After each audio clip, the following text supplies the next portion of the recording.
Então, voltamos para o nosso curso de análise de dados. Hoje nós vamos ver um pouquinho, né, de Python, vamos lembrar algumas estruturas e começar a entender, né, o que são os dados propriamente ditos, ok? A nossa ferramenta principal vai ser o Visual Studio Code da Microsoft, mas como eu comentei anteriormente, você pode usar tanto Colab quanto Anaconda, né, ou o aplicativo que traga os notebooks, né, que você preferir, ok? Só, né, lembrar que o notebook ele dá suporte para várias linguagens e a nossa linguagem principal vai ser o Python, ok?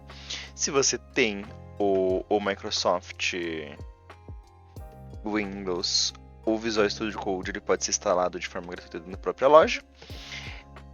Como ele é um aplicativo de código aberto, ele também está disponível nas lojas de aplicativos Linux, inclusive, ok? Para o macOS. Né? Aqui eu vou concentrar no Windows porque é de maior uso das pessoas, ok?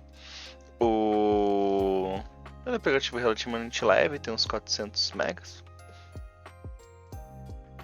E a gente já vai começar a fazer os primeiros passos. Um ponto importante ali, voltando ali para a gente voltar a pensar sobre análise de dados, como eu comentei, nós já sabemos o que é análise de dados.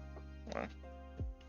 Se você em algum momento, né, você fez um gráfico, né, que relacionou x e y, né, então, e você viu isso dentro de uma função, você já fez uma análise de dados prévia. E esse vai ser o conceito que a gente vai trabalhar muitas vezes ao longo do curso, entende? Então, as estruturas mais básicas do Python é a lista, né? E é a que eu vou usar aqui como para trazer o exemplo para vocês de estrutura de dados. Então, aqui baixou rápido. Então, esse aqui é a nossa carinha do Visual Studio Code. Então, como vocês podem ver, como eu já tinha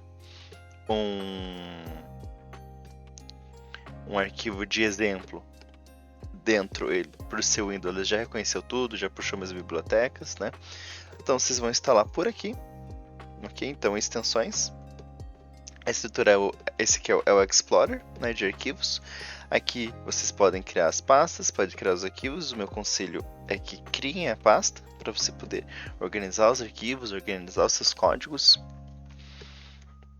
Aqui a parte de busca, a parte de repositório, né? A parte de Git propriamente dito, debug e de extensões. Né? Parte de teste aqui. Na aula a gente praticamente só vai usar Explorer e a parte de extensões, e de extensões vai usar praticamente agora. Né? Então você vai buscar aqui Jupyter.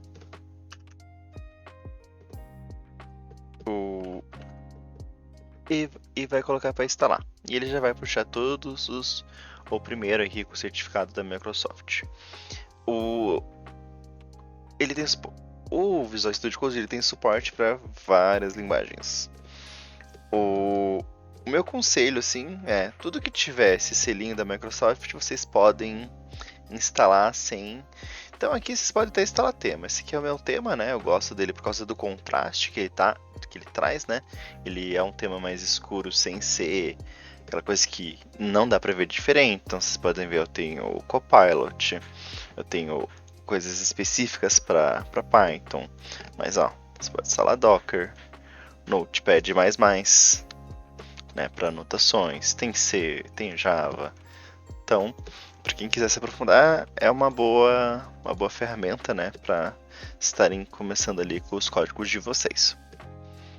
Então, vamos entender aqui nossa estrutura de pastas. Né? Como eu disse, é importante a gente ter os nossos arquivos organizados. Então, eu vou colocar aqui para abrir uma pasta. Né? Então, você já conhece. Nova pasta, eu vou criar aqui, curso análise de dados. Ok, eu vou selecionar essa pasta. Então aqui que a gente vai organizar nossos arquivos. E dentro dessa pasta, aqui mesmo no Visual Code, a gente pode criar toda a nossa estrutura. Então, eu posso criar pastas, subpastas. Posso fazer aqui da aula 2 se eu quiser. Então, instalamos nosso Jupyter Notebook. Então vamos começar. Então, para facilitar, a gente vem em New File e daí ele vai aparecer aqui. Então, basicamente, eu tenho o Python e o nosso Jupyter Notebook. Então, vou vir aqui. Bem, a gente vai começar Python. Todo mundo lembra dessa estrutura.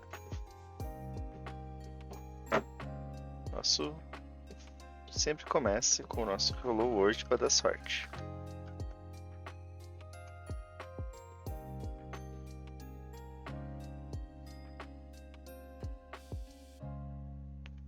Ok. Caso vocês não executem, vocês podem vir aqui selecionar o kernel, né, da tua linguagem, tá vendo? Então sempre vai ter esse padrão aqui de caminho, appdata, né? Soft no Zap e vai ter a tua versão instalada do Python, ok? Aqui é 3.11 porque é a versão automática que o Jupyter dá dessa configuração. Atualmente a gente está na 3.13, tanto que se eu for criar um arquivo Python aqui, padrão, ele vai criar na 3.13 porque ele está puxando outra versão de Python. O estrutura padrão para a gente instalar a biblioteca para quem já mexeu com Python, é usando o pip, né? Pip install. Para você instalar usar o pip direto no navegador, vocês vão usar com o caractere porcentagem, ok? Então isso permite vocês atualizarem e instalar pacotes. A gente vai começar instalando ali uns pacotes básicos. Ó, aqui por exemplo ele deu um upgrade no próprio pip. E a estrutura básica é pip numpy. Ó, aqui o Copilot está dando um exemplo. Você pode só simplesmente colocar os nomes deles em seguidas, ok? Para fazer já a instalação de todos. Mas aqui a gente não vai fazer isso, tá? A gente vai seguir um por um só para a gente entender. Ok? Pip nos typandas.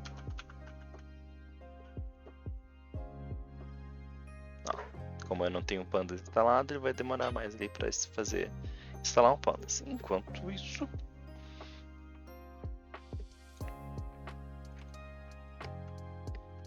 eu vou jogar esse arquivo aqui lá na nossa pasta, né? Daí por isso que é importante, a importância da organização. Dá um Ctrl V e o arquivo vai aparecer aqui já pra gente. Então aqui está nosso pandas foi instalado. Essas bibliotecas que eu vou mostrar para vocês é o exemplo de bibliotecas que a gente vai usar aqui durante o curso. Então por isso que a gente já vai estar instalando ali de mãos. Microsoft não decepciona, né? Já apareceu dando erro aqui, né? Ele está falando para reiniciar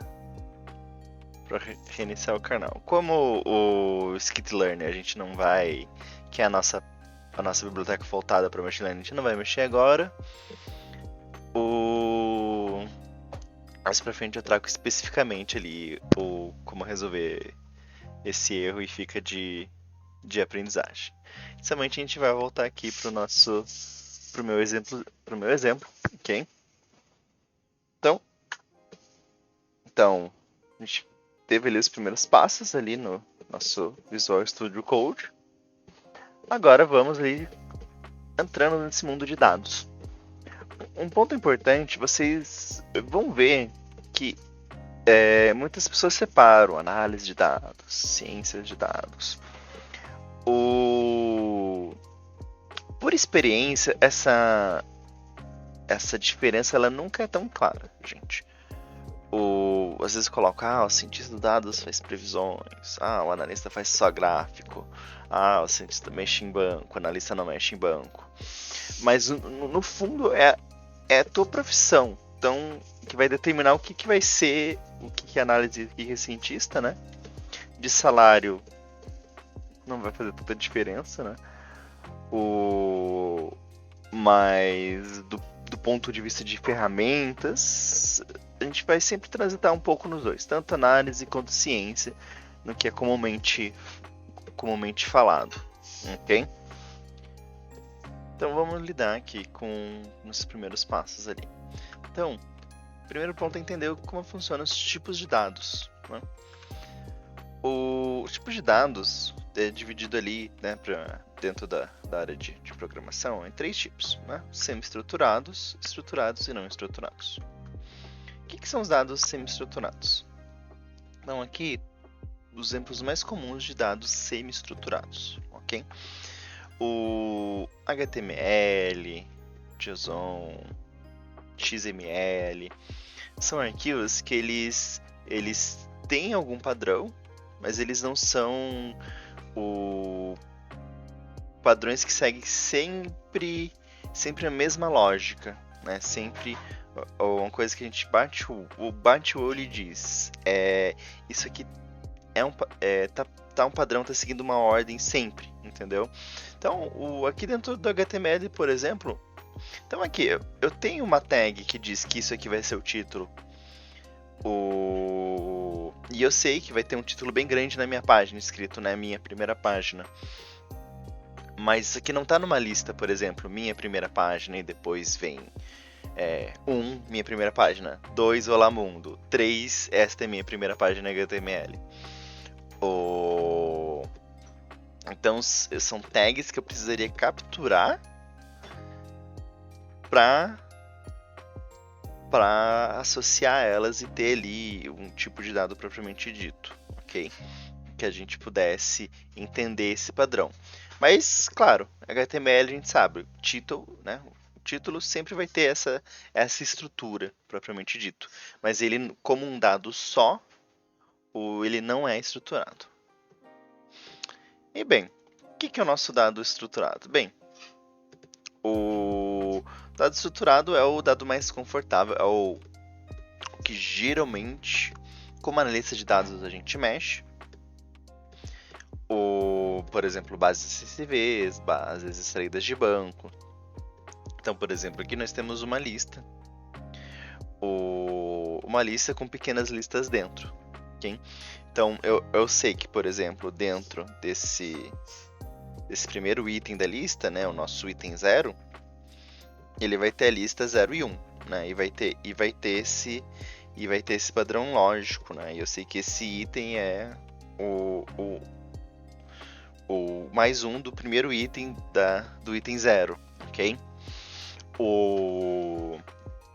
Lista é um tópico que vale a pena dar uma relembrada, gente. Lembrar append, lembrar lista, lembrar fila, ok? Lembrar pilha. E por último, nossos dados não estruturados, ok? Um ponto importante de a maior parte dos nossos dados são não estruturados. Muitos dos dados estruturados e semi-estruturados que a gente tem, em algum momento eles foram não estruturados. Então, por exemplo, uma imagem. Hoje com IA a gente sabe que para ela lê, faz toda a leitura ali de bits, então ela encontra essa estrutura, né, para criar ali um padrão. Mas uma imagem não é um dado estruturado, uma música não é um dado estruturado. Então, o dado não estruturado é o dado como está na natureza, vamos dizer em sua forma selvagem, sua forma bruta, ok? Então, é o qualquer dado, né? As moléculas do teu monitor, né? A composição de todas elas. Então, muitas vezes o trabalho ali do analista de dados é extrair informação disso, né? Encontrar os mínimos padrões. Então, por exemplo, aqui nessa lista, eu posso tirar informações delas e essas informações vão ser úteis e isso vão gerar dados que são semi-estruturados ou estruturados. Então, esse ponto é muito importante. Bem, e aqui nós vamos ver ele em tipo especial dentro desses dados, ok? As séries temporais, ou um ponto importante, as séries temporais são dados estruturados, ok?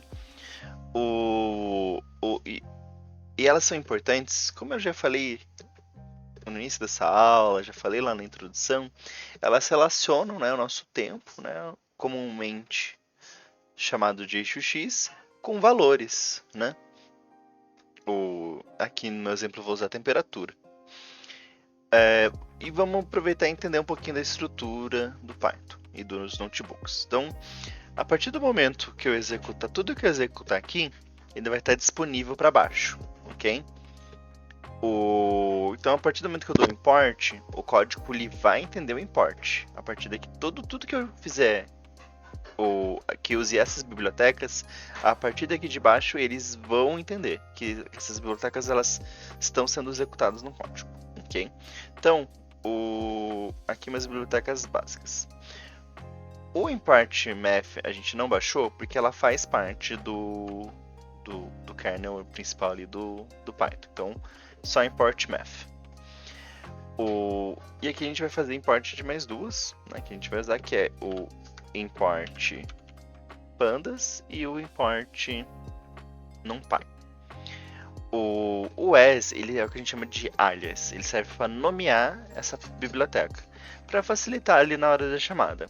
Você pode usar qualquer coisa, você pode usar as batata, as UTF-PR, mas a gente comumente, e eu aconselho vocês usarem porque vocês vão ver no Stack Overflow, no Git, vocês vão ver sendo usado comumente PD e NP. Okay? Então, import pandas SPD, import numpy NP. Okay? Então, eu vou executar o código. Então, aqui já vem uma função específica do pandas. Né? Então, eu estou criando um range de datas, começando a partir do 1/6 de 2024. Então, a quantidade de períodos. Né? Então, quantas vezes que eu quero que repita. E a frequência diária. Aqui vocês já veem o poder, né, da biblioteca do Pandas, entende? Porque ele está reconhecendo que são dias e ele está fazendo um incremento de 1 e está somando 7 vezes, né? E eu vou imprimir aqui para vocês entenderem como é que fica essa estrutura, ok? Então aqui ele cria uma lista, né? A lista das datas, tá vendo? Então começou no dia 1, então ele somou ali 7 vezes, então a gente tem 7 valores diários, ok? Então ele consegue fazer isso ali para mensal, para anual. Então aqui vocês já viram o poder, entende? Aqui, sem a biblioteca, a gente teria que fazer um if que fizesse que lesse o último item da lista e fizesse o incremento de mais 1 até chegar ao limite de 7, entendeu? Então, aqui já mostra o poder que tem essa biblioteca, que ela existe porque ela tem várias coisas que são comumente usadas, entende? Ela é um canivete, essas duas aqui são o canivete do analista de dados. Aqui eu criei uma lista simples de temperaturas. E aqui é importante, existe Então, vou colocar aqui em cima para vocês entenderem. Então, existe uma estrutura específica de série de dados em Panda. Então, aqui eu vou relacionar nossas temperaturas com as nossas datas. Isso é importante na hora que a gente for colocar uma função, botar num gráfico. Então, ele vai entender que quando eu imprimir aqui, ó, vocês verem a nossa série de dados. Então ele relacionou data com os valores, né? Então, e a partir daqui a gente poderia fazer um gráfico, por exemplo, mostrar essa variação de temperatura ao longo do tempo, né? E a partir daqui, por exemplo, tirar até mesmo estatísticas prévias dessas datas aqui, ok? Ou data a partir do dia 6, qual que foi a temperatura média ou a temperatura daquele dia em específico, ok? E aqui só para finalizar, só para vocês entenderem, ó, eu fiz um tipo da série temporal, então ele é um tipo de dado específico do Panda. Então, séries.pandas, ok? Só ressaltar, mas o conceito sim de séries temporais é esse, gente, né? É um espaço de tempo, e como eu disse, pode ser qualquer um, pode ser 1, 2, 3, 4, 5, né? Relacionado com valor de tempo, né? O nosso padrão ali é função mais básica ali, que é o f de x igual a x mais b. Bem, encerrando aqui série temporais, vamos voltar ali para revisar os nossos básicos ali de Python. Então a gente vai entrar para a parte ali de estruturas de dados, né? Estruturas, não todas, né? As estruturas ali mais importantes que a gente usa dentro de análise de dados. Às vezes, nem sempre todas as estruturas são dadas em cursos básicos. A principal é lista, ok? Lista é um conjunto, né, de valores separado por dentro da estrutura do Python, separado por dentro de conjuntos, separado por vírgula. Então, aqui a gente pode ter número, pode ser 1, 2, 3, 4, 5. Você também pode, dentro ali da lista, você pode colocar objetos também, né? Não tem limite. Vamos fazer um print ali da lista para vocês entenderem. Então, ó, 2, 3, 4, 5, batata. Como eu disse, gente, não tem muito erro, ok? E muitas vezes vão precisar declarar a lista vazia. Essa é a estrutura, ok, da lista vazia. Ela é útil, por exemplo, você vai fazer um append, ou você vai importar, por exemplo, um arquivo CSV, né, e vai pegar uma coluna específica, daí você coloca você declara essa lista antes, depois você coloca. A lista vem vazia, né, basicamente. Tupla. A tupla, ela segue a mesma coisa, é um conjunto de valores, né? Então, só que tem uma questão da estrutura da tupla. Ela é separada por parênteses, ok? Ela também pode correr qualquer coisa. Então, né, vou fazer um print aqui de tupla para vocês verem. Então, 2, 3, 4, 5. Qualquer questão, a tupla ela é imutável. Então, você não altera valores de tupla, né? Ela é boa principalmente para valores que você vai precisar coletar novamente, ok? Valores que você sabe que não vão mudar, né? Por exemplo, valores de variável, né? Aqui mostrando aqui no nosso caso. Então, por exemplo, eu não conseguiria fazer um tupla ponto append. Nossa, o Copilot está me dando spoiler aqui, gente. Então, ele vai dar uma... Deixa eu apagar isso aqui para ele não estragar minha aula. Mas, então vamos lá. Tentei fazer um append. Ele vai dar o erro. Tupla é um objeto que não tem como atribuir append. Então, muito importante. Tupla ela é imutável e ela vai ter essa estrutura de parênteses. Ok? E aqui os nossos dicionários, nossa última estrutura. Okay? O dicionário ele é importante porque em vez de usar nosso método comum, que é, vamos relembrar aqui, que relembrar é viver. Ou se vocês lembrarem, para a gente pegar um item, o primeiro item dessa lista de x, deu erro porque eu esqueci do parênteses, é que nem um ponto e vírgula, a gente pode esquecer. Então, começando com 0, eu peguei o primeiro item, né? Então, sempre n-1 ali. Então, para pegar o quinto item da nossa lista, a gente vai pegar o quarto. Então, o 5, ok? Mas e se eu quiser outro, né? Então, às vezes a gente já tratou nossa base no SQL, só que a gente precisa buscar informações específicas da nossa lista na forma de um programa. Então, a gente já puxou ali nosso banco, a gente já puxou ali nosso CSV. Então, deu a nossa lista aqui. Beleza. Daí eu fiz um código e a pessoa, eu quero saber minha idade, né? Parece bobo, né? Mas, Ou melhor, quero saber a idade do Felipe. Daí a pessoa vai digitar Felipe, vai ler isso, né? Tá. E como ele vai fazer isso? Eu vou fazer ele percorrer a lista toda? Entende? Porque tem como criar listas de listas, né? Que nem eu mostrei aqui no exemplo de vocês. Aqui, por exemplo, podia ser Felipe 32. Né? Daí eu vou fazer ele percorrer listas de listas, né? Então, o dicionário, ele traz essa facilidade. Ele permite, né, que eu faça a mesma busca. Né? Então, vamos lá. Print. Agora eu vou fazer a mesma busca só por Felipe. E ele vai trazer a minha idade. Minha busca só pela Ilane. E vai trazer a idade dela. E a mesma coisa pelo João.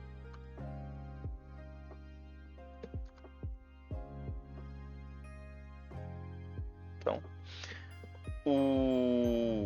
se não houver, né, por exemplo, eu coloco aqui um 0, ele não encontrou, ele vai dar erro, ok? Que ele não encontrou nessa lista.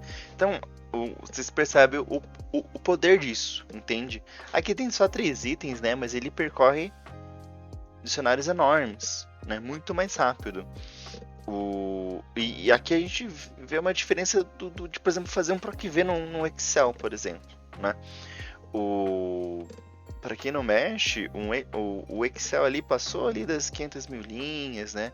Se você não tiver um computador muito poderoso, ele vai ficar muito pesado, ok? Então, esse é o poder do dicionário em Python, né? E por isso que é uma estrutura importante. E bem, agora vamos relembrar. Então aqui eu declarei 2 listas bem simples, tá? E a gente vai ver operações básicas e como elas funcionam, ok? Então, a gente pode somar ela elemento a elemento, ok? Dessas listas. Então, o que é somar elemento a elemento? Né? Então, eu quero somar o item 1 com o item 1 da y, item 2 da x com o item 2 da y, ok? Então, um for bem simples, ok? Esse zip aqui, ele é uma função que é para posicionar, ok? Os nossos itens. Então, né? Eu adoro Python, gente. Ele facilita muito a vida, entendeu? Então, bem simples, gente. Ele vai fazer uma soma de A e B para todo A e B de X e Y. Então, isso aqui para percorrer uma lista, independente do tamanho dela. E aqui, né, nosso resultado, ok? Então, 5, 7, 9, né? Então, 5, 7 e 9. Então, se a gente fizer só uma soma, um sum simples de x, né? A fórmula sum, ele vai somar todos os elementos ali da nossa lista, né? Elementos que possam ser somáveis, né? Números inteiros, números naturais, números negativos, ok? Então, 1 mais 2, 3, 3 mais 3, 6, ok? Eu vou montar ali o nosso exemplo com y. 4 mais 6, 10, mais 5, 15. Então, vocês vão ver aqui. Soma de y da 15, soma de y, 6. Mas o que acontece se a gente somar esses dois elementos? Ele vai juntar todos eles em uma lista só. Então, essa que é importante, às vezes, quando a gente vai juntar, né, a gente precisa juntar arquivos que infelizmente estão separados e quer ver todos eles numa lista só, ou às vezes bases de dados que estão separados. Então, como vocês podem ver aqui, ó. Então ele juntou 1, 2, 3, 4, 5, 6, juntou tanto o x quanto o y. E a gente pode somar esses elementos. Que vai ser 15 mais 6, vai dar 21.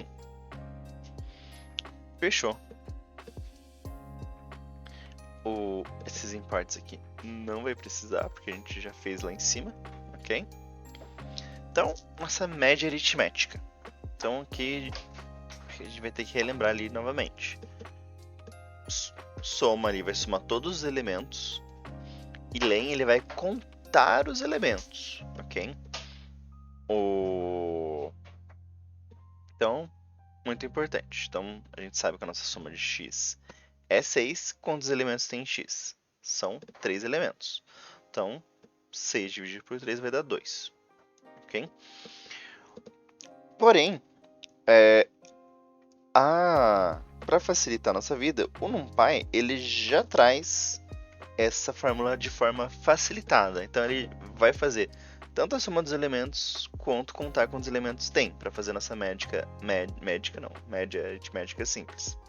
Então, como vocês podem ver, média aritmética em NumPy 2.0. Outra média bem importante é a média ponderada. Né? A média ponderada é importante porque a gente às vezes precisa saber a importância daquele peso. Né? Bem,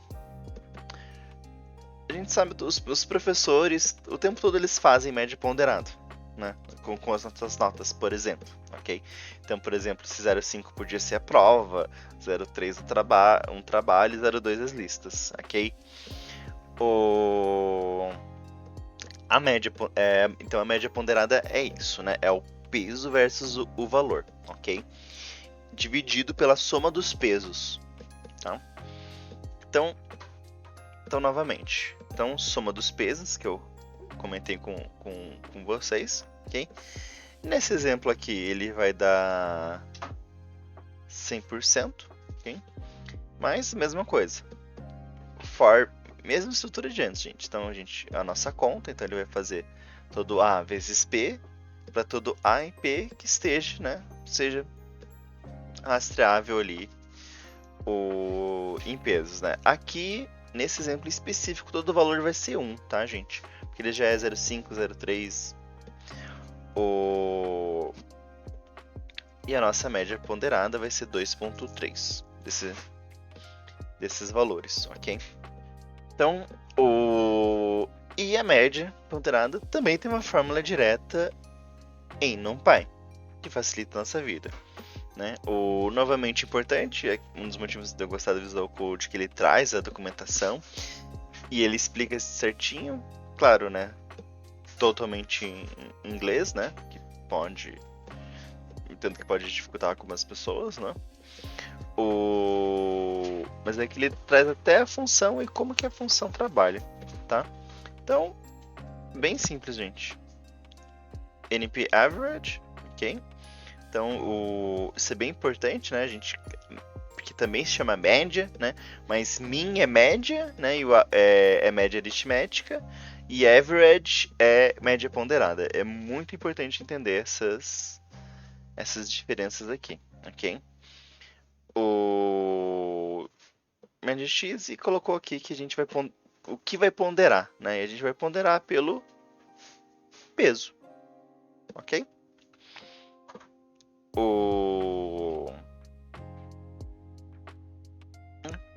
Vai dar o mesmo 2,3, ok?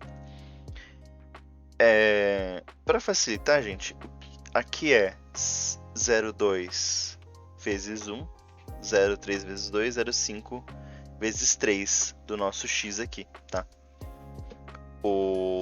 A gente vai somar esses elementos e dividir pela soma ali dos nossos pesos, né? Aqui vai dar 1, tá? Por isso que... E vai dar o 2,3. Então, agora a nossa função tamanho, também bem simples. Só vou arrumar aqui, adicionar. Tá. Então, bem simples, tá? Aqui, deu erro. Aqui deu erro. Deixa eu dar um ponto. Deu erro porque eu escrevi dicionário errado. É importante escrever bem essas variáveis, gente. Escrever correto, tá? Mas tá. Aqui é importante, tá? A gente pode saber o tamanho da nossa lista, o tamanho do nosso dicionário e o tamanho da nossa tupla, ok? Então, por exemplo, se eu voltar aqui para nossa lista e apagar os elementos. Então, como eu falei, eu apaguei os elementos, vou executar de novo. Ele não tem, por isso que deu erro. Né? Nossa tupla, ok. E aqui o nosso dicionário. Vou executar de novo aqui. Sem o erro para... Então, vocês viram, né? Nossa lista X não tem elementos, então o tamanho dela é 0. É a função len, é a mesma função len que a gente usou aqui na parte de média. O nosso dicionário, ele vai dar 3, tá? E esse é ponto importante, porque ele associa o nome, o dicionário sempre vai ter essa estrutura de nome e valor, né? E isso é um item do dicionário, tá? Por isso que tem 3, né? Não, às vezes você pode bater o olho e achar que tem 6, tá? Mas é a vírgula que vai determinar essa separação. Então você tem 3 elementos. E a nossa tupla aqui, bem simples, né? Tem 4 elementos, sem segredos, ok? Tupla é difícil a gente ver tamanho de tupla, tá? Mas só para vocês entenderem essa diferença, ok? E por último, não menos importante,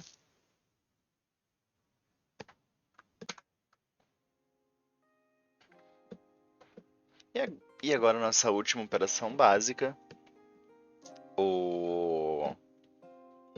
para ficar menos maçante também, então desvio padrão. Aqui a gente começa a ver uma forma de estatística básica, também 2 formas de fazer, ok?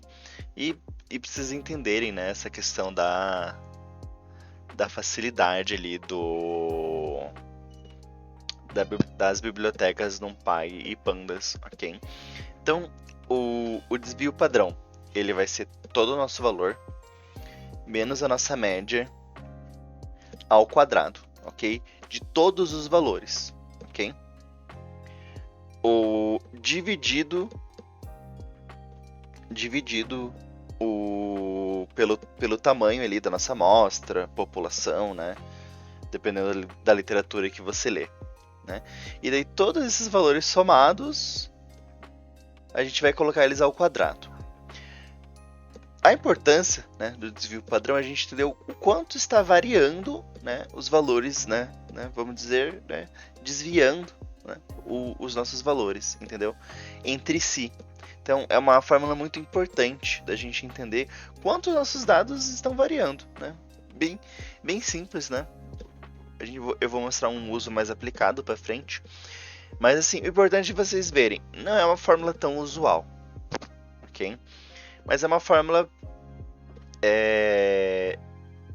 que assim, claro, dependendo do tamanho do teu código e da tua limitação, você vai ter que calcular ela, né? É bem importante que a biblioteca tenha essa questão, beleza? Posso ter uma biblioteca, mas ela vai pesar o meu código, né? Que tem um peso da biblioteca. Como analista de dados, a gente nem sempre trabalha com essa questão de dev, de aplicação, né? Ou a gente pode usar o nosso boa velha fórmula de standard, né? Standard deviation do desvio padrão do NumPy, que é só np.std/x, né? E como vocês podem ver, é exatamente o mesmo valor, gente, com a mesma precisão de erro, né? Não tem diferença, né? Aqui ele explica todos os parâmetros que podem ter, né, na fórmula. Mas assim, gente, aqui é o que eu falo, do porquê que eu gosto tanto dessa área. A gente tem tanta questão de entender o dado, mas a gente tem essa questão de tá dando facilidades, entendeu? Tá, o NumPy o NumPy, o Python, para a gente ter essa ferramenta útil, né? Se fosse outro código, a gente teria que fazer isso, armazenar numa função, fazer a chamada da função muitas vezes, entende? Então aqui nós encerramos nossa revisão de Python e de nossos primeiros passos do Visual Code. Então, vamos só relembrar. Então, a gente aprendeu a mexer com o Visual Studio Code, a gente aprendeu as formas básicas de nossas estruturas de dados, a gente aprendeu as 3 estruturas básicas de dados, né? que vão ser as mais utilizadas, que é a lista, tupla e os dicionários. E a gente viu ali umas operações básicas de Python. Vai ser uma aula de estatística, a gente vai mexer mais no Excel, né? Vai dar os primeiros passos ali do Excel, né? Numa ferramenta de planilha propriamente dito. Começar a fazer ali os primeiros gráficos, ok? E eu deixo ali uma lição de casa para vocês, né? Então, E bem, hoje com IA, né? Essa parte é toda facilitada. Então, a nossa fonte de dado principal dentro do curso vai ser o CSV, mas vocês podem aprender a capturar dados de API, de página web e de banco de dados também. E novamente revisar essas coisas básicas de Python, estruturas de dados, estruturas de iteração. E bem, muito obrigado ali por assistir a nossa primeira aula. Até a próxima.